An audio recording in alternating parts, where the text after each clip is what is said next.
మహారాష్ట్ర రాజకీయాల్లో ఏక్నాథ్ సిండే ఇప్పుడు ఒక సంచలనం. ఒకప్పుడు శివసేన అధ్యక్షుడైన ఉద్ధవ్ ఠాక్రేకు రైట్ హ్యాండ్గా ఉంటూ వచ్చిన ఏక్నాథ్ సిండే చివరకు ఆయన్నే కుర్చీ నుంచి దింపి తాను అందులో కూర్చొని సాకిచ్చాడు.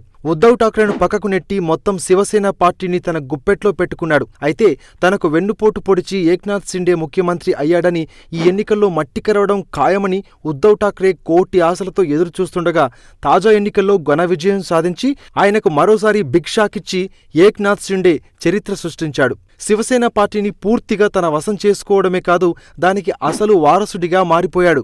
ఏక్నాథ్ సిండేను చూస్తే ఒక మౌన మునిగా కనిపిస్తారు, కానీ ఆయన రాజకీయ ప్రస్థానం మాత్రం చాలా గంభీరమైంది. తొలుత ఆటో డ్రైవర్గా పనిచేసిన ఏక్నాథ్ సిండే శివసేన అగ్రనేత బాల్ ఠాక్రే ఆశీస్సులతో వెలుగులోకి వచ్చాడు.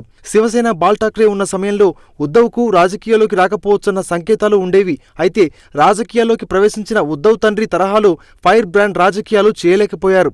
శివసేన తరహా రాజకీయాలకు ఈ విధానం సరిపోలేదు.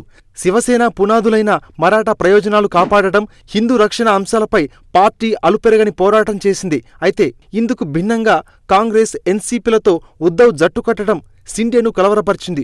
దీంతో 2022లో శివసేన పార్టీ అగ్రనేత ఉద్ధవ్ ఠాక్రేపై 40 మంది ఎమ్మెల్యేలతో తిరుగుబాటు చేసి బీజేపీ సహాయంతో పార్టీని చీల్చి బీజేపీ మద్దతుతో ప్రభుత్వాన్ని ఏర్పాటు చేశారు.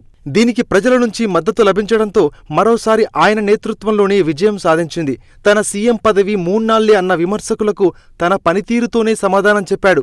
2.5 పదవీకాలంలో మహారాజకీయాల్లో శిఖర నేతగా ఎదిగాడు. కాంపిటేటివ్ ఎగ్జామ్స్కు ఉపయోగపడే జీకే కరెంట్ అఫైర్స్ను ఎప్పటికప్పుడు తెలుసుకునేందుకు మీ ఫోన్లో డైలీ బైట్స్ కరెంట్ అఫైర్స్ యాప్ను డౌన్లోడ్ చేసుకోండి. ఈ పోటీ ప్రపంచంలో నిరంతర అప్డేట్గా ఉండండి.